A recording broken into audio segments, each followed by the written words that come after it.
Hello student, all welcome to my YouTube channel গণিত শিখে। আজকে আমরা ক্লাস 8-এর প্রশ্ন বিচিত্রা অর্থাৎ রায় অ্যান্ড মার্টিনের মডেল কোশ্চেন পেপার 2 পর্যায় দ্বিতীয় পর্যায়ে আমরা শুরু করবো আজকে। তোমরা কিন্তু খুব ভালো করে মনোযোগ সহকারে দেখবে, ঠিক আছে? তাহলে আমরা আজকে শুরু করবো হচ্ছে model question paper 2 Ray and Martin Proshno Bichitra, page 134 page, 134 134 page. খুব ভালো করে দেখবে। দ্বিতীয় পর্যায় মূল্যায়ন, দ্বিতীয় পর্যায়ক্রমিক মূল্যায়ন আমরা আজকে শুরু করব। খুব ভালো করে দেখবে। প্রথম প্রশ্ন দেখো কি আছে, বলছে নিচের উত্তরটি নির্বাচন করো। নিচের একটা উত্তর সেটা নির্বাচন করতে হবে।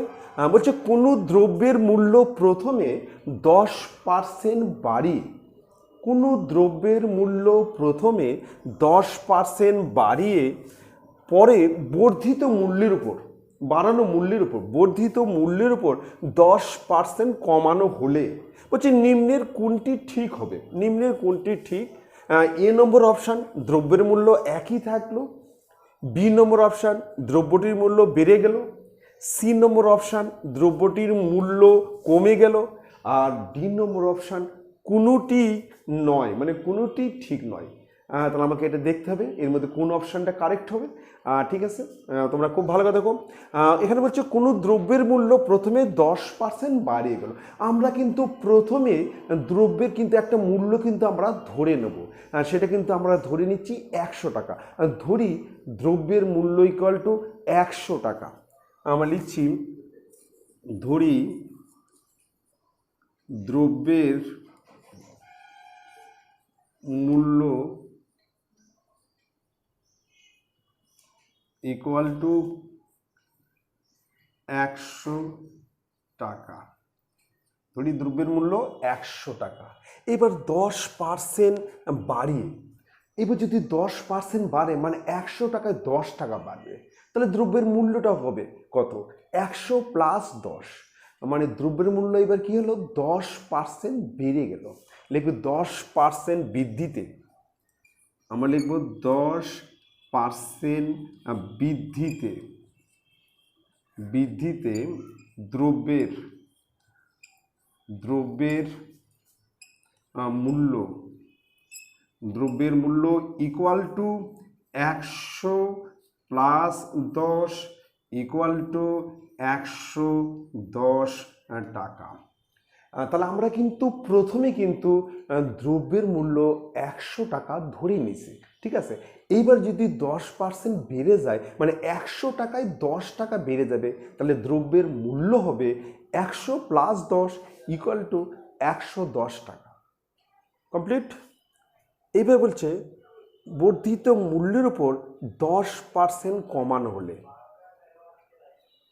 বলছে বর্ধিত মূল্যের উপর 10% কমানো হলে, এবার লিখব বর্ধিত মূল্যের উপর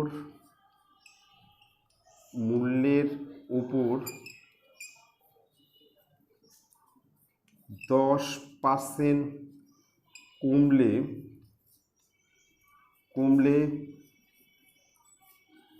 দ্রব্যের মূল্য হয় ইকুয়াল টু 110 মাইনাস 110 গুণন 10-এর নিচে 100 কমানো হলো। তাহলে এখানে কিন্তু মাইনাস হবে, কিন্তু 110 মাইনাস 110 গুণন 10-এর 100, কাটাকাটি করছি, দুটো শূন্য কাটলো, তাহলে 110 মাইনাস 11, তার মানে হচ্ছে 99 টাকা। 99 টাকা। তাহলে এবার একটা জিনিস লক্ষ্য করো, প্রথমে দ্রব্যের মূল্য ছিল 100 টাকা, এইবার যদি 10% বাড়ানো হয় তাহলে দ্রব্যের মূল্য হবে 110 টাকা। তারপর যদি আমরা এই বর্ধিত মূল্যের উপর মানে 110-এর উপর 10% কমাই, তাহলে কিন্তু কমলো এখানে কিন্তু 11 টাকা, মানে 110-এ কমলো 11 টাকা। তার মানে দ্রব্যটার মূল্য হয়ে গেল 99 টাকা। দ্রব্যের মূল্য হলো 99 টাকা, কিন্তু প্রথমে কিন্তু দ্রব্যের মূল্য ছিল 100 টাকা। এইবার আমরা অপশন দেখব, তাহলে দ্রব্যের মূল্য একই থাকলো না, এটা হবে না। বি নম্বর, দ্রব্যের মূল্য বেড়ে গেল, দ্রব্যের মূল্য কমে গেছে, দ্রব্যটির মূল্য কমে গেল, তাহলে এখানে সি নম্বর অপশন হবে, এটা অপশন হবে সি, যে দ্রব্যের মূল্য কমে গেল, এখানে অপশন হবে সি, অপশন হবে সি। ঠিক আছে, তাহলে এবার চলে আসতেছি আমি নেক্সট অঙ্কে, 1-এর 2 নম্বর। খুব ভালো করে দেখবে, এটা আছে একটা লঘিষ্ঠ আকারে প্রকাশ করতে হবে। প্রশ্ন আছে 7a4y² 7a4y² by 9a² into 729 729a6 by 42y6 equal to X হলে, বলছি এক্স এর মান কত, ইকুয়াল টু এক্স হলে এক্স এর মান। ঠিক আছে, খুব ভালো করে দেখো, আমরা করছি। তাহলে এখানে আসা হচ্ছে 7 ইন্টু a4 ইন্টু y² আর নিচে হচ্ছে 9 ইন্টু a² গুণন, এখানে হচ্ছে 729 গুণন a⁶ আর নিচে হচ্ছে 42 into y⁶ equal to x. ঠিক আছে, এইবার আমরা কিন্তু কাটাকাটি করব। 9 দিয়ে যদি 729কে কাটি, তাহলে 8 নং 72 81 81, 7 দিয়ে 42কে কাটলে 6। এবার যদি আমরা 3 দিয়ে কাটি 2 হবে, 3 দিয়ে কাটলে 27। এবার a² দিয়ে যদি a4কে কাটি তাহলে হবে a², আর y² যদি y6কে কাটি তাহলে এখানে হবে y4 তাহলে আর কাটাকাটি যাচ্ছে না। তাহলে এখানে থাকছে, এখানে থাকতে a² আর এখানে 27 a6, তার মানে a² আর a6 গুণ করলে a8, তাহলে 27 a8 আর এখানে থাকছে 2y4 by 2y4 equal to X. অতএব এক্স ইকুয়াল টু উপরে হচ্ছে 27 a8 আর 2y4, এটা হচ্ছে অ্যান্সার। ঠিক আছে, এটা হচ্ছে এক্স এর মান বের করতে হবে। আমরা কিন্তু কাটাকাটি করব। 9 দিয়ে যদি আমরা 729কে কাটি 81 হবে, আবার 7 দিয়ে যদি 42কে কাটি 6 হবে, 3 দিয়ে যদি 6কে কাটি 2 হবে, 3 দিয়ে 81 কাটলে 27। এইবার আমরা কিন্তু এই y4কে এই y² দেওয়া y6কে কাটলে y4 আর a² দেওয়া a4কে কাটলে a², তাহলে এখানে থাকছে 27 a⁸ আর নিচে হচ্ছে 2y4। ঠিক আছে, তাহলে এবার চলে আসতেছি আমরা নেক্সট অঙ্কে। নেক্সট 3 নম্বর, খুব ভালো করে দেখবে, প্রশ্ন আছে যে সঠিক উত্তরটি নির্বাচন করো, সঠিক উত্তরটি নির্বাচন করো। প্রশ্ন আছে যে দুটি সমান্তরাল সরলরেখাকে অপর একটি সরলরেখা ছেদ করলে নিম্নের কোন জোড়া অসমান হতে পারে। বলছি নিম্নের কোন জোড়া অসমান হতে পারে, মানে একটা অপশান আছে যেটা অসমান হবে, বাকিগুলো সমান হবে। অসমান হতে পারে এ নম্বর অপশান অনুরূপ কোণ, বি নম্বর অপশান একান্তর কোণ, সি নম্বর অপশান বিপ্রতীপ কোণ, আর ডি নম্বর অপশান অন্তস্থ কোণ। ঠিক আছে, তাহলে আমাকে দেখতে হবে এই 4টার মধ্যে কোন অপশানটা ঠিক হবে, কারেক্ট হবে, মানে অসমান হবে, সেটা আমাকে বের করতে হবে। খুব ভালো কথা দেখো, দুটো সমান্তরাল সরলরেখা, মনে করো এটা দুটো সমান্তরাল সরলরেখা, নাম দিচ্ছি এ বি সি ডি, এই দুটো হচ্ছে সমান্তরাল সরলরেখা, দুটো সমান্তরাল সরলরেখা এ বি এবং সি ডি। বলছে দুটি সমান্তরাল সরলরেখাকে অপর একটি সরলরেখা ছেদ করলে, অপর একটি সরলরেখা নাম দিচ্ছি, এই সরলরেখার নাম দিচ্ছি ইএফ, পরস্পর জিএইচ বিন্দুতে ছেদ করেছে। তাহলে আমি আবার বলছি, এ বি এবং সিডি দুটি সমান্তরাল সরলরেখা, আর ইএফ সরলরেখা, এই দুটি সমান্তরাল সরলরেখাকে জি এবং এইচ বিন্দুতে ছেদ করেছে। তাহলে আমাকে দেখতে হবে এর মধ্যে কোন অপশানটা কারেক্ট হবে। এক নম্বর হচ্ছে অনুরূপ কোণ। এখানে অনুরূপ কোণ দেখো, এই কোণে আর এই কোণ, এই দুটো হচ্ছে অনুরূপ কোণ। এখানে অনুরূপ কিন্তু সবসময় সমান হবে। এক নম্বর হচ্ছে অনুরূপ কোণ। অনুরূপ কোণ এটা হবে সমান। অনুরূপ কিন্তু সমান হবে। অনুরূপ কোণ সমান হবে। এই কোণের সঙ্গে এই কোণ হচ্ছে অনুরূপ কোণ বলা হচ্ছে, ঠিক আছে। এবার হচ্ছে একান্তর কোণ। লক্ষ্য করো, এই দুটো বাহু সমান্তরাল, এটা একটা ভেদক। তাহলে এই কোণ আর এই কোণ, এই দুটো কোণ হচ্ছে একান্তর কোণ। এই দুটো কোণকে আমরা কিন্তু বলবো একান্তর কোণ। একান্তর কোণও কিন্তু সমান হবে। 2 নম্বর হচ্ছে একান্তর কোণ।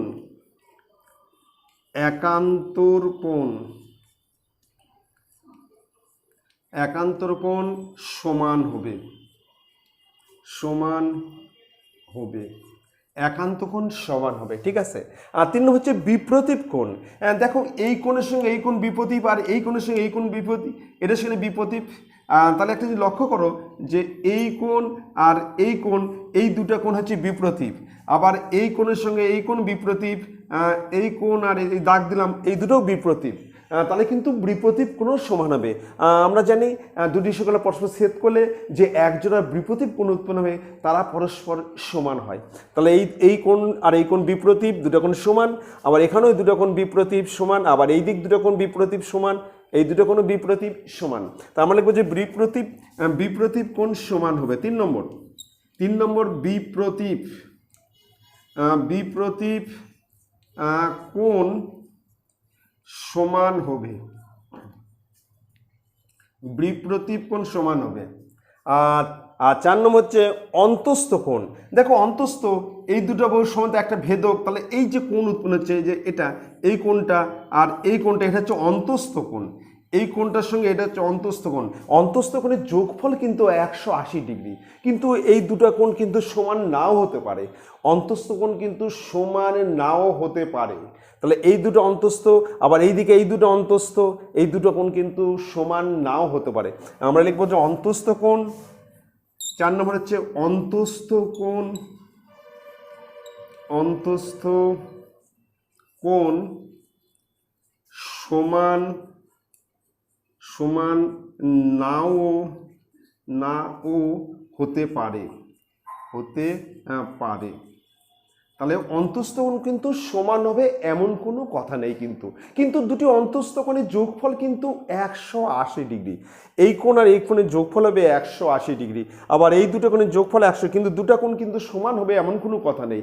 বিপরীত কোণ দুটো সমান হবে, একান্তর কোণ সমান হবে, অনুরূপ কোণ সমান হবে, কিন্তু অন্তস্থ কোণ সমান নাও হতে পারে। ঠিক আছে, আমার অ্যান্সার হবে যে অন্তস্থ কোণ সমান নাও হতে পারে। তাহলে অ্যান্সার অপশান এখানে ডি। অ্যান্সার হবে ডি। এখানে অ্যান্সার কিন্তু হবে ডি। ঠিক আছে, চলে আসতেছি নেক্সট অঙ্কে। নেক্সট 2-1 নম্বর। খুব ভালো করে দেখবে, এই অঙ্কটা আমরা কিন্তু ত্রৈরাশিক পদ্ধতিতে করব। খুব ভালো করে লক্ষ্য করবে। দেখো, প্রশ্ন কি আছে? প্রশ্ন আছে, একজন ব্যক্তি ঘন্টায় 25 কিমি বেগে সাইকেল চালিয়ে 3 ঘন্টায় কোনো স্থানে গেলেন। আমি আবার বলছি, একজন ব্যক্তি ঘন্টায় 25 কিমি বেগে সাইকেল চালিয়ে 3 ঘন্টায় কোনো স্থানে গেলেন। তিনি যদি ঘন্টায় 75 কিমি বেগে 75 কিমি বেগে বাইক চালিয়ে যেতেন, তাহলে তার কত সময় লাগতো? তাহলে ওই স্থানে পৌঁছাতে তার কত সময় লাগতো সেটা আমাকে কিন্তু বের করতে হবে। যখন সে সাইকেল চালিয়ে গেল, সে কিন্তু ঘন্টায় 25 কিমি বেগে গেল, তার যেতে কিন্তু সময় লাগলো 3 ঘন্টা। এবার সে কিন্তু বাইক চালিয়ে যাচ্ছে এবং সে ঘন্টায় যাচ্ছে 75 কিমি। তাহলে ওই স্থানে পৌঁছাতে তার কত সময় লাগবে? তাহলে আমরা একটু লিখে নিচ্ছি। প্রথমে লিখছি, সমস্যাটি হলো, সমস্যাটি হলো, ঠিক আছে। একদিক হচ্ছে গতিবেগ, গতিবেগ, গতিবেগ ব্যাকেটে হচ্ছে কিমি পার ঘন্টা, কিমি পার ঘন্টা। আর একদিক হচ্ছে সময়, আর একদিক হচ্ছে সময়, ব্যাকেটে হচ্ছে ঘন্টা। তাহলে আমরা কিন্তু ত্রৈরাশিক পদ্ধতিতে অঙ্কটা কিন্তু করব, ঠিক আছে। ত্রৈরাশিক পদ্ধতি করতে গেলে আমাকে প্রথমেই লিখতে হবে যে সমস্যাটি হলো, একদিক হচ্ছে গতিবেগ, গতিবেগ হচ্ছে কিমি পার ঘন্টা, আর সময় হচ্ছে ঘন্টা। সে 25 কিমি পার, প্রথমে গতিবেগ হচ্ছে 25 কিমি পার ঘন্টা, আর তার যেতে সময় লাগছে 3 ঘন্টা, ঠিক আছে। এবার যাচ্ছে তার গতিবেগ হচ্ছে 75 কিমি পার ঘন্টা, আমি ধরে নিচ্ছি তার সময় লাগছে এক্স ঘন্টা, এটা কিন্তু ধরি, এক্স কিন্তু আমি ধরে নিচ্ছি, ঠিক আছে। আচ্ছা, এবার একটি যে লক্ষ্য করো, মনে করো সে 25 কিমি যাচ্ছে 3 ঘন্টায়, মানে গতিবেগ, মানে গতিবেগ হচ্ছে 25 কিমি হলে তার কিন্তু সময় লাগছে 3 ঘন্টা। এবার গতিবেগ যদি 75 কিমি হয় তার কিন্তু সময় কিন্তু কম লাগবে, যত গতি বেশি হবে তত সময় কম লাগবে। তাহলে এটা কিন্তু ব্যস্ত সম্পর্ক, মানে এটা বাড়লে এটা কমবে, কিন্তু গতিবেগ বাড়লে সময় কমবে। তুমি যদি বেশি বেগে গাড়ি চালাও তোমার কোনো একটা জায়গায় যেতে কিন্তু কম সময় লাগবে, এটাকে মানে এখানে গতিবেগ বাড়লে সময় কম লাগবে, আবার গতিবেগ কমলে সময় বাড়বে। তাহলে এটা হচ্ছে ব্যস্ত সম্পর্ক, মানে একটা বাড়লে একটা কমছে, আবার একটা কমলে একটা বাড়ছে, এটা হচ্ছে ব্যস্ত সম্পর্ক। আর যখন গতিবেগ বাড়লে মানে এটা বাড়লে ওটাও বাড়বে, এটা কমলে ওটাও কমবে, সেটা হচ্ছে সরল সম্পর্ক। তাহলে আমরা লিখব যে গতিবেগ বাড়লে, গতিবেগ বাড়লে বাড়লে সময়, সময় কমবে, সময় কমবে, গতিবেগ বাড়লে সময় করবে, তাই তাই ব্যস্ত, তাই ব্যস্ত সম্পর্ক, তাই ব্যস্ত সম্পর্ক, ঠিক আছে। তাহলে আমরা প্রথমে লিখব 3/x ইকুয়াল টু 1-এর নিচে 25 তার নিচে 75। যখন ব্যস্ত সম্পর্ক হবে তখন আমরা 1-এর নিচে লিখব, আর যখন সরল সম্পর্ক হবে তখন যা আছে তাই। তাহলে ব্যস্ত সম্পর্ক হলে 1-এর নিচে লিখে এটা উল্টে যাবে, পরের স্টেপে আমরা উল্টে দেবো। তাহলে এটা হচ্ছে 3/x ইকুয়াল টু 75-এর নিচে 25, এটা কাটলে হচ্ছে 3। এবার আমরা বজ্রগুণন করব, এখানে করছি। এইবার গুণ করলে 3x ইকুয়াল টু 3, এখানে 3 আর 1 গুণ করলে 3, অতএব x ইকুয়াল টু 3-এর নিচে 3 সমান x ইকুয়াল টু 1। তাহলে তার সময় কত লাগবে? 1 ঘন্টা। আমরা অ্যান্সার লিখব সময় লাগবে, সময় লাগবে লাগবে ইকুয়াল টু 1 ঘন্টা। এটা হচ্ছে অ্যান্সার, ঠিক আছে। খুব ভালো করে দেখবে, এটা হচ্ছে ত্রৈরাশিক পদ্ধতি, ঠিক আছে। ত্রৈরাশিক পদ্ধতি করতে গেলে আমাকে দুটো জিনিস লক্ষ্য করতে হবে, একটা সরল সম্পর্ক আর একটা ব্যস্ত সম্পর্ক। যখন গতিবেগ বাড়লে হয়তো এটা বাড়লে ওটাও বাড়বে, বা এটা কমলে ওটাও কমবে, সেটা হচ্ছে সরল সম্পর্ক। কিন্তু এটা বাড়ছে এটা কমবে, বা এটা কমছে এটা বাড়বে, সেটা হচ্ছে ব্যস্ত সম্পর্ক, ঠিক আছে। খুব ভালো কথা। এবার নেক্সট অঙ্ক আসতেছি। নেক্সট 2 নম্বর, খুব ভালো করে দেখবে। প্রশ্ন আছে যে 30 জন লোক 15 দিনে একটি গ্রামের রাস্তার 3/7 অংশ সারান, 3/7 অংশ সারান। যদি যদি আরও 10 জন লোক কাজটি করতে আসেন, আগে ছিল 30 জন, আরও 10 জন লোক আসলো কাজ করার জন্য, তাহলে বাকি অংশ সারাতে কত সময় লাগবে? বলছে প্রথমে 30 জন লোক 15 দিনে একটি গ্রামের রাস্তার 3/7 অংশ সারান। যদি 10 জন লোক আসে, আরও 10 জন লোক আসলো, 30 জন ছিলই, আরও 10 জন লোক আসলো, তাহলে হয়ে গেল 40 জন লোক। তাহলে বাকি অংশ 3/7-এর পর যে বাকি অংশ আছে সেই অংশ সারাতে কত সময় লাগবে, মানে কত দিন লাগবে, সেটা আমাকে বের করতে হবে। বলছে কত সময় লাগবে, ঠিক আছে। তাহলে আমরা একটু মানে ধরি মোট কাজ ইকুয়াল টু 1 অংশ। আমরা প্রথমেই লিখবো যে ধরি মোট কাজ ইকুয়াল টু 1 অংশ।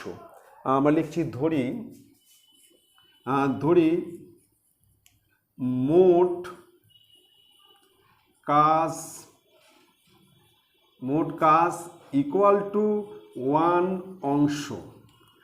আমরা কিন্তু টোটাল কাজকে 1 অংশ ধরে নিলাম। এইবার যদি 3-এর 7 অংশ কাজ হয়ে যায় তাহলে বাকি থাকবে কত? 1 মাইনাস 3-এর 7। এবার লিখব 3-এর 7 অংশ কাজ হলে 3-এর 7 অংশ 3-এর 7 অংশ কাজ হলে বাকি কাজ equal to equal to 1 minus 3-এর 7। আমরা কিন্তু টোটাল কাজ আমরা 1 অংশ ধরে নিছি। এইবার তার মধ্যে যদি 3-এর 7 অংশ কাজ হয়ে যায় তাহলে বাকি থাকবে 1 মাইনাস 3-এর 7। আমি বিয়োগটা করছি, দেখো লসাগু হচ্ছে 7, তাহলে 7 মাইনাস 3, তার মানে 4-এর 7 অংশ। 4-এর 7 অংশ কাজ এখনো কিন্তু বাকি আছে। প্রথমে কিন্তু 30 জন লোক ছিল, এবার 10 জন লোক আরও যোগ দিল, তাহলে মোট হলো কতজন? 30 প্লাস 10। আমরা লিখছি 10 জন লোক 10 জন লোক যোগ দিলে 10 জন লোক যোগ দিলে মোট লোক সংখ্যা ইকুয়াল টু মোট লোক সংখ্যা equal to 30 plus 10 equal to 40 জন। তাহলে 30 জন লোক ছিল, আরও 10 জন লোক যোগ দিল, হলো মোট 40 জন লোক। ঠিক আছে, এইবার আমরা কিন্তু ত্রৈরাসিক পদ্ধতিতে করব অঙ্কটা। ত্রৈরাসিক পদ্ধতি খুব ভালো করে লেখো। প্রথমে লিখব সমস্যাটি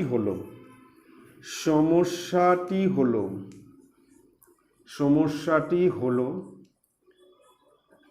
এখানে হচ্ছে প্রথমে লিখবো আমরা হচ্ছে জন, প্রথমে লিখবো জন, তারপর লিখবো অংশ, জন অংশ, তারপর লিখবো আমরা হচ্ছে দিন। তাহলে জন অংশ দিন। জন হচ্ছে 30, অংশ হচ্ছে 3-এর 7, আর দিন হচ্ছে 15 দিন। এবার কিন্তু 10 জন লোক যোগ দিয়েছে, আগে ছিল 30, পরে আরও 10 জন লোক এলো, তাহলে হয়ে যাবে 40 জন লোক। এবার জন হবে 40, আর বাকি কাজ হচ্ছে 4-এর 7, বাকি কাজ 4-এর 7, আর দিনটা আমরা ধরে নিচ্ছি এক্সটা কিন্তু আমরা ধরি। ঠিক আছে, এইবার আমাকে টেস্ট করতে হবে সরল না ব্যস্ত সম্পর্ক, সেটা আমাকে কিন্তু দেখতে হবে। প্রথমে আমি জন দেখব, যখন আমি জন দেখব তখন অংশটাকে আমি ঠিক রেখে দেবো। ঠিক আছে, দেখব 30 জন লোক 3-এর 7 অংশ কাজ করে 15 দিনে। এইবার হচ্ছে 1 জন লোক 3-এর 7 অংশ কাজ করবে, তাহলে কিন্তু দিন বেশি লাগবে। 30 জন লোক যদি 3-এর 7 অংশ 15 দিনে করে, তাহলে 1 জন লোক 3-এর 7 অংশ করতে গেলে অনেক দিন সময় লেগে যাবে। যেহেতু লোক কমে যাচ্ছে, লোক কমলে কিন্তু দিন বেশি লাগবে, তাহলে এটা হবে ব্যস্ত সম্পর্ক। তাহলে আমরা লিখব দিন জনের সঙ্গে, লিখব দিন জনের সঙ্গে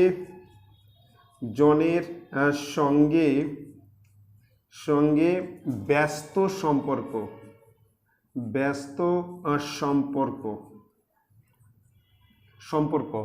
যখন অংশ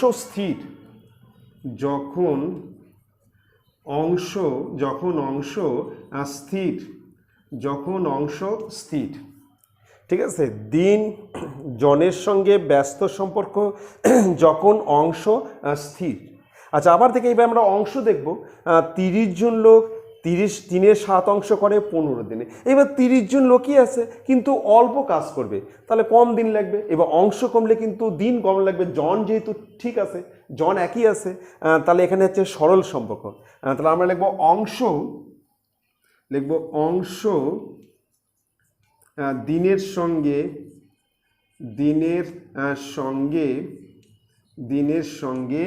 সরল সম্পর্ক যুক্ত। যখন যখন জন স্থির, যখন জন স্থির, যখন জন স্থির। ঠিক আছে, তাহলে এবার আমরা লিখছি, তাহলে অতএব এখানে করছি, তাহলে 15 নিচে এক্স ইকুয়াল টু, এবার যেহেতু এটা ব্যস্ত সম্পর্ক হলে আমরা কিন্তু একের নিচে লিখব একের নিচে 30 তার নিচে 40 গুণন, এটা হচ্ছে 3-এর 7 সরল সম্পর্ক, মানে 3-এর 7 তার নিচে হচ্ছে 4-এর 7, 3-এর 7 বাই 4-এর 7। যেহেতু এটা ব্যস্ত সম্পর্ক সেটা একের নিচে হবে, আর সরল সম্পর্ক তাহলে যা আছে তাই হবে। পরের স্টেপ, তাহলে 15 নিচে এক্স ইকুয়াল টু, এটা উল্টে যাবে, 40-এর নিচে 30 গুণন 3-এর 7 গুণন 7-এর নিচে 4। এই 4-এর 7 উল্টা 7-এর 4 হয়ে যাবে, এটা নিচেরটা কিন্তু উল্টে যাবে, এটাও নিচেরটা উল্টে যাবে, 40-এ 30 হবে। আমরা কিন্তু শূন্য কেটে দিচ্ছি, এই 3-এর সঙ্গে এই 3 কাটছি, 7-এর সঙ্গে 7 কাটছি, 4-এর সঙ্গে 4 কাটছি। তাহলে এখানে থাকছে 15-এর নিচে এক্স ইকুয়াল টু 1, অতএব এক্স ইকুয়াল টু 15। তাহলে আমরা কিন্তু পেয়ে গেলাম, দিন কত লাগবে, তাহলে দিন লাগবে হচ্ছে 15 দিন, অ্যান্সার লিখবো যে 15 দিন। আমরা এখানে অ্যান্সার লিখব যে 15 দিন, এটা হচ্ছে অ্যান্সার হচ্ছে 15 দিন। ঠিক আছে, খুব ভালো করে দেখবে, এটা আমরা ত্রৈরাসিক পদ্ধতিতে করলাম।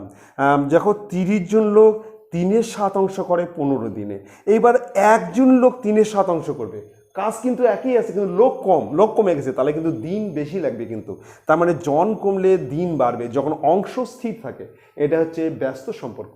আবার 30 জন লোক 3-এর 7 অংশ কাজ করে 15 দিনে, এবার 30 জন লোক কম কাজ করবে, জন ঠিক আছে, তাহলে দিনও কম লাগবে, এটা হচ্ছে সরল সম্পর্ক। ঠিক আছে, খুব ভালো করবে। এবার চলে আসতেছি নেক্সট অঙ্কে, 2-এর 3 নম্বর। খুব ভালো করে দেখবে, আর দেখে যদি তোমাদের ভালো লাগে তোমরা কিন্তু লাইক করবে, সাবস্ক্রাইব করবে। ঠিক আছে, এইবার 2-এর 3 নম্বর দেখো, প্রশ্ন কি আছে, বলছে চিনির মূল্য 20% বেড়ে গেছে, চিনির দাম 100 টাকায় 20 টাকা বেড়ে গেছে। চিনির মাসিক খরচ, চিনি তুমি আগে মাসে যত টাকা খরচ করতে সেটাই যদি ঠিক রাখতে চাও, মাসিক খরচ অপরিবর্তিত রাখতে চিনির মাসিক ব্যবহারের পরিমাণ শতকরা কত কমাতে হবে। চিনির দাম তো বেড়ে গেছে, তুমি আগে যে পরিমাণ টাকা খরচ করতে চিনির জন্য, তুমি কিন্তু এখনও ঠিক সেই পরিমাণেই টাকা খরচ করবে, সেই টাকাই খরচ করবে, তাহলে তুমি কিন্তু আগের মতো আর চিনি পাবে না, যেহেতু চিনির দাম বেড়ে গেছে, 20% বেড়ে গেছে। বলছে চিনির ব্যবহারের পরিমাণ শতকরা কত কমাতে হবে, তোমার কিন্তু এবার চিনির ব্যবহারটা কমে যাবে। তুমি যদি খরচটা অপরিবর্তিত রাখতে চাও তাহলে ব্যবহার কিন্তু কমবে, কিন্তু চিনি কম খেতে হবে, কিন্তু কারণ চিনির দাম কিন্তু 20% বেড়ে গেছে। আচ্ছা ঠিক আছে, তাহলে আমরা প্রথমে লিখছি যে চিনির মূল্য 20% বেড়ে গেছে, এটা একটু লিখে নিচ্ছি। প্রথমে লিখছি চিনির মূল্য 20% বেড়ে গেছে,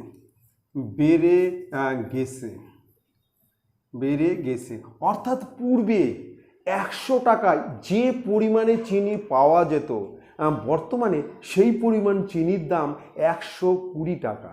এখন কত পরিমাণে পাওয়া যেত সেটা আমরা জানি না, সেটা কিন্তু আমরা ধরে নেব। আমি আবার বলছি, পূর্বে 100 টাকায় যে পরিমাণে চিনি পাওয়া যেত, বর্তমানে সেই পরিমাণ চিনির দাম 120 টাকা। আগে 100 টাকা যত পরিমাণ পেতে, এখন সেটা নিতে গেলে 120 টাকা। আমি কিন্তু লিখে লিখছি, অর্থাৎ পূর্বে 100 টাকায় যে পরিমাণে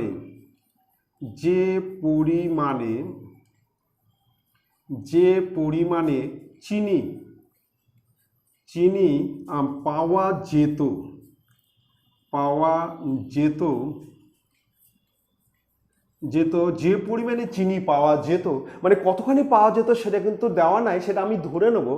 যে পরিমাণে চিনি পাওয়া যেত, বর্তমানে বর্তমানে সেই পরিমাণ, বর্তমানে সেই পরিমাণ, সেই পরিমাণ চিনির দাম, সেই পরিমাণ চিনির দাম, চিনির দাম 120 টাকা।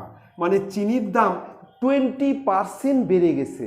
মানে আগে 100 টাকা দিয়ে তুমি যে পরিমাণে চিনি পেতে, বর্তমানে সেই পরিমাণ চিনি নিতে গেলে তোমাকে 120 টাকা দিতে হবে। ঠিক আছে, আমরা ধরে নিচ্ছি, ধরি পূর্বে 100 টাকায় চিনি পাওয়া যেত ইকুয়াল টু 1 অংশ। আমি 1 অংশ ধরে নিচ্ছি, ধরি পূর্বে 100 টাকায় চিনি পাওয়া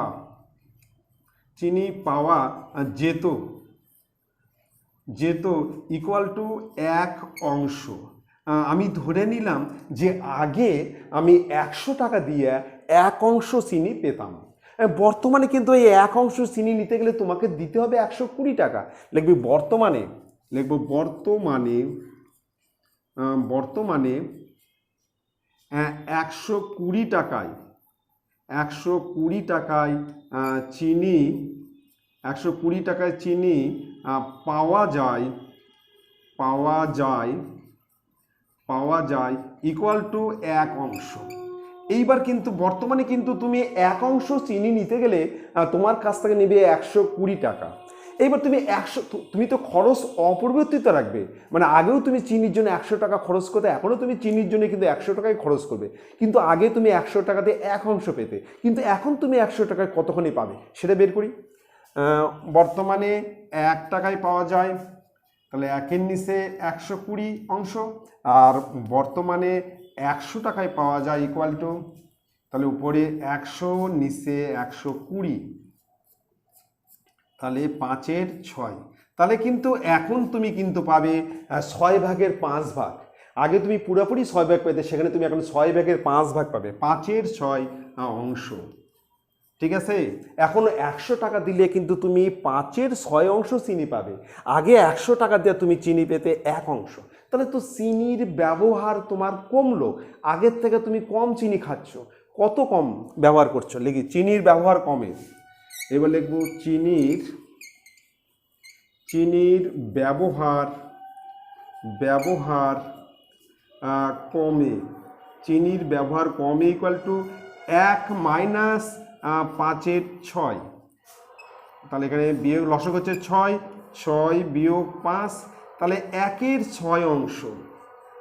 তোমার কিন্তু চিনির ব্যবহার কিন্তু 1-এর 6 অংশ কিন্তু কমে গেল। কিন্তু আগে তুমি 1 অংশ চিনি ব্যবহার করতে, তখন 100 টাকা দিয়ে 1 অংশ চিনি পেতে। এখন তুমি 100 টাকা দিয়ে চিনি পাচ্ছ 5-এর 6 অংশ। তার মানে তোমার চিনি ব্যবহারটা কত কমছে? 1-এর 6 অংশ কমে যাচ্ছে। আগে 1 থেকে 5-এর 6 বাদ দাও, 1-এর 6 অংশ কমে যাচ্ছে। বলছে শতকরা কত কমে, ব্যবহারটা শতকরা কত কমে। আমার লিখবো হচ্ছে 1 অংশে ব্যবহার কমে 1-এর 6 অংশ। তাহলে 100 অংশে কত ব্যবহার কমে? 100 অংশে শতকরা। তাহলে আমরা এখানে করছি, লিখবো 1 অংশে, এখানে লিখছি 1 অংশে ব্যবহার কমে ইকুয়াল টু 1-এর 6 অংশ, 1-এর 6 অংশ। অতএব 100 অংশে ব্যবহার কমে, তাহলে 1-এর 6 গুণন 100, 100 অংশ, তাহলে 100 দিয়ে গুণ হবে। কিন্তু এইবার 2 দিয়ে কাটাকাটি করলে 3, 2 দিয়ে কাটলে কিন্তু 50। তার মানে হচ্ছে 50-এর নিচে 3, মানে 16.2%, 16.2%। তাই তো শতকরা তাহলে ব্যবহার কমছে কত? 16.2% অংশ। আমরা লিখবো, এখানে অ্যান্সার লিখছি, ব্যবহার কমে ইকুয়াল টু 16.2%। এটাই হচ্ছে অ্যান্সার। খুব ভালো করে লিখবে। আমি আবার বলছি যে চিনির মূল্য 20% বেড়ে গেছে। মানে আগে তুমি 100 টাকা দিয়ে যে পরিমাণে চিনি পেতে, বর্তমানে সেই পরিমাণ চিনির দাম 120 টাকা। 20% বেড়ে গেছে, 100 টাকায় 20 টাকা বেড়ে গেছে। ঠিক আছে, আমি ধরে নিলাম পূর্বে 100 টাকায় চিনি পাওয়া যেত ইকুয়াল টু 1 অংশ। ধরি পূর্বে 100 টাকায় চিনি পাওয়া যেত ইকুয়াল টু 1 অংশ। তাহলে বর্তমানে ওই 1 অংশ চিনি নিতে গেলে তোমার কাছে 120 টাকা নেবে। ওই 1 অংশ বর্তমানে চিনির দাম হচ্ছে 120 টাকা। তাহলে এবার তুমি 100 টাকাতে তুমি কত চিনি পাবে? 5-এর 6 অংশ। 1 টাকায় কত পাওয়া যাবে? 100 টাকায় কত? বর্তমানে 1 টাকায় কত? 100 টাকায় কত? সেটা হচ্ছে 5-এর 6 অংশ। তুমি আগে 100 টাকাতে পাতে 1 অংশ, এখন 100 টাকায় পাচ্ছ 5-এর 6 অংশ। তাহলে ব্যবহার তো কমে গেল। কত কমলো?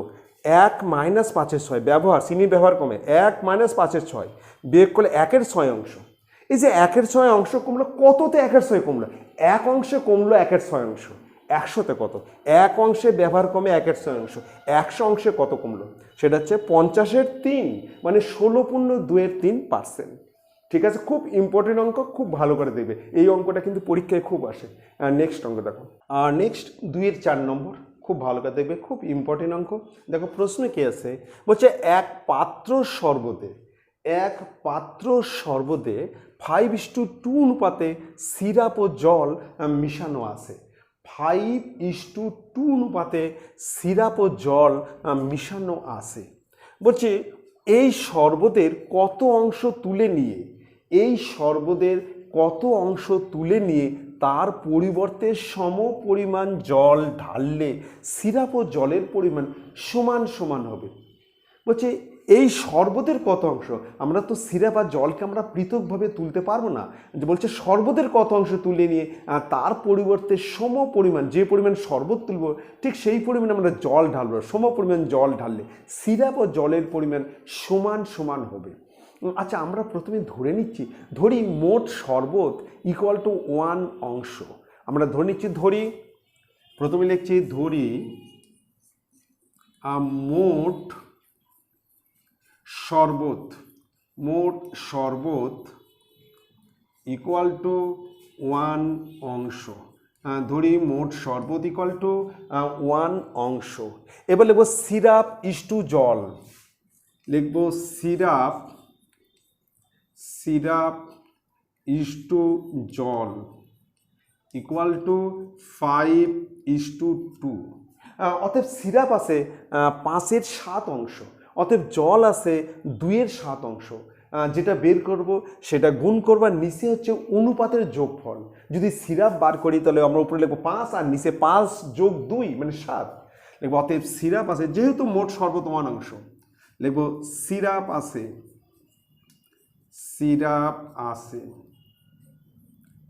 ইকুয়াল টু 5-এর 7 অংশ। অতএব জল আছে ইকুয়াল টু 2-এর 7 অংশ। এখানে খুব ভালো করে লক্ষ্য করো, 7/5 আছে সিরাপ আর 7/2 আছে জল। কিন্তু এখানে বলছে যে সিরাপ আর জল কিন্তু সমান সমান থাকবে। যেহেতু আমি শরবত 1 ধরছি, তাহলে সিরাপ থাকবে 1/2 অংশ আর জলও থাকবে 1/2 অংশ। কিন্তু সিরাপ আছে 5-এর 7 অংশ আর জল আছে 2-এর 7 অংশ। তাহলে আমাকে কিন্তু সিরাপকে তুলতে হবে, কিন্তু আমি তো সিরাপ বেছে তুলতে পারবো না, আমার তো শরবত উঠে আসবে, তাই না? তাহলে আমরা একটা কাজ করি, একটু লিখে নিচ্ছি যে সিরাপ ও জল সমান সমান থাকলে সিরাপ থাকবে 1/2 অংশ আর জল থাকবে 1/2 অংশ। একটু লিখে নিচ্ছি যে সিরাপ ও জল সমান সমান থাকলে সিরাপ থাকবে 1/2 অংশ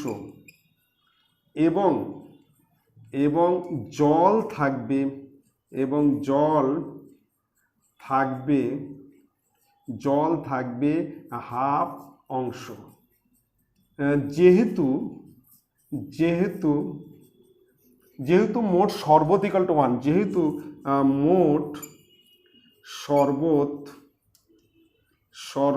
ইকুয়াল টু 1 অংশ, আমি কিন্তু শরবত সমান 1 অংশ ধরছি। যদি সিরাপ আর জল যদি সমান সমান থাকে তাহলে সিরাপ থাকা উচিত হাফ অংশ আর জল থাকা উচিত হাফ অংশ। কিন্তু সিরাপ আছে 5/7 কিন্তু কিন্তু সিরাপ আছে সিরাপ আছে আছে 5/7 5/7 সিরাপ আছে। তাহলে সিরাপ আমাকে তুলতে হবে কত? আমরা কিন্তু 5/7 থেকে হাফ বাদ দেবো, হাফটা বাদ দিয়ে বাকিটা কিন্তু তুলতে হবে। সিরাপ দুটা কিন্তু হাফ হাফ থাকার নিয়ম, যেহেতু আমি শরবত 1 ধরছি তাহলে সিরাপ থাকবে হাফ অংশ আর জল থাকবে হাফ অংশ। কিন্তু সিরাপ আছে 5/7, 7/5 সিরাপটা বেশি আছে। তাহলে আমাকে সিরাপ তুলতে হবে কত? 5/7 বিয়োগ হাফ, মানে হাফটা বাদ দেওয়া বাকিটা উঠাতে হবে। কিন্তু লিখবো সিরাপ তুলতে হবে, অতএব সিরাপ সিরাপ তুলতে হবে সিরাপ তুলতে হবে equal to 5/7 minus half. 5/7 minus half লসাগু হচ্ছে 14, 7 যাচ্ছে 2 বার 10 মাইনাস 7, তাহলে 3/14 অংশ। 3/14 অংশ 3/14 অংশ, তাহলে 3/14 অংশ। এখানে লসাগু হচ্ছে 14, 7 যাচ্ছে 2 বার তাহলে 10 আর এটা যাচ্ছে 7 বার 7, তাহলে 3/14 অংশ সিরাপ তুলতে হবে। কিন্তু আমরা তো বেছে বেছে সিরাপ তুলতে পারবো না, আমাকে তো গোটা শরবত তুলতে হবে। তাহলে এই 3/14 অংশ সিরাপ তুলতে গেলে কতখানি শরবত তুলতে হবে? আর যে 5/7 অংশ যখন সিরাপ ছিল তখন শরবত হচ্ছে 1, 1 হলে কত, এত হলে কত, সেই শরবতটা আমাকে তুলতে হবে। 5/7 অংশ সিরাপ থাকা মানে মোট শরবত 1, তাহলে 1 হলে কত, 3/14 অংশ হলে কত, এবার ওইকেই নিয়ম করবো। তাহলে এবার লিখবো 5/7 অংশ সিরাপ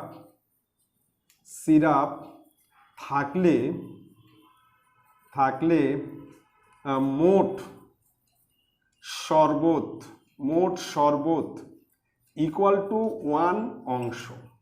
তাহলে 1 অংশ যে আমরা শরবত লিখছি ওর মধ্যে সিরাপ আছে 5/7 অংশ আর জল আছে হচ্ছে 2/7 অংশ। তার মানে 5/7 অংশ সিরাপ থাকা মানে মোট শরবত 1। এবার অতএব 1 অংশ সিরাপ থাকলে মোট শরবত, এবার কিন্তু এটা উল্টে যাবে, উপরে 7 নিচে হচ্ছে 5 আর হচ্ছে 3/14 অংশ। অতএব 3/14 অংশ যদি সিরাপ আমরা তুলতে চাই তাহলে শরবত কত তুলবো, মানে 3/14 অংশ সিরাপ থাকলে সেখানে শরবতটা কতখানি হবে? 3/14 অংশ শরবত থাকলে সিরাপ থাকলে মোট শরবত তার 7-এর নিচে 5 গুণন, এবার গুণ হবে, উপরে হচ্ছে 3 আর নিচে হচ্ছে 14, 7 দিয়ে যদি কাটি তাহলে 2, তাহলে 3/10 অংশ 3/10 অংশ শরবত। তাহলে 3/10 অংশ শরবত, তাহলে আমাকে শরবত তুলতে হবে কত? 3/10 অংশ। আমি যদি 3/10 অংশ মানে 10/3 শরবতটা তুলি, তার পরিবর্তে ঠিক ওই পরিমাণে যদি জল ঢালি তাহলে সিরাপ আর জলের পরিমাণ কিন্তু সমান সমান হবে। লিখব শরবত তুলতে হবে, অতএব শরবত তুলতে হবে ইকুয়াল টু 3/10 অংশ। এটা হচ্ছে অ্যান্সার। ঠিক আছে, আমি আবার বলে দিচ্ছি, আমি কিন্তু মোট শরবত হচ্ছে 1 অংশ ধরে নিছি। এখন যদি সিরাপ আর জল যদি সমান সমান থাকে তাহলে সিরাপ থাকতে হবে হাফ অংশ আর জল থাকতে হবে হাফ অংশ, যেহেতু মোট শরবত আমি 1 অংশ ধরেছি। কিন্তু এখানে সিরাপ আছে 5/7 অংশ আর জল আছে 2/7 অংশ, 7/5 আছে সিরাপ আর 7/2 আছে জল, মানে সিরাপটা কিন্তু বেশি আছে কিন্তু থাকা উচিত হাফ অংশ। তাহলে আমাকে সিরাপটা তুলতে হবে কত? তাহলে এখান থেকে আমি হাফ বাদ দেবো, হাফ বাদ দিয়ে বাকিটা তুলতে হবে। তাহলে 5/7 বিয়োগ হাফ, 5/7 বিয়োগ হাফ, তার মানে 3/14 অংশ সিরাপ আমাকে তুলতে হবে। কিন্তু 3/14 অংশ সিরাপ যে আমি তুলবো, আমি তো বেসা সিরাপ তুলতে পারবো না, আমাকে তো শরবত উঠাতে হবে। তাহলে 3/14 অংশ সিরাপ মানে কতখানি শরবত তুললে ওই 3/7 3-এর 14 অংশ সিরাপ উঠে আসবে। তা আমরা লিখবো 5-এর 7 অংশ সিরাপ থাকলে মোট শরবত 1, 1 হলে কত, 3-এর 14 হলে কত, সেটা 3-এর 10 অংশ। তাহলে আমরা যদি 3-এর 10 অংশ শরবত তুলতে পারি তাহলে কিন্তু আমার ওই 3-এর 14 অংশ সিরাপ উঠে যাবে কিন্তু। ঠিক আছে, খুব ভালো করে দেখবে, খুব ইম্পর্টেন্ট অঙ্ক, খুব ভালো করে লক্ষ্য করবে। আর তোমাদের একটা কথা বলছি, যদি তোমাদের ভালো লাগে তোমরা কিন্তু অবশ্যই কিন্তু লাইক করবে, সাবস্ক্রাইব করবে কিন্তু, তোমাদের জানাশোনা বন্ধুদেরকে শেয়ার করবে কিন্তু। ঠিক আছে, থ্যাংক ইউ, গুড নাইট।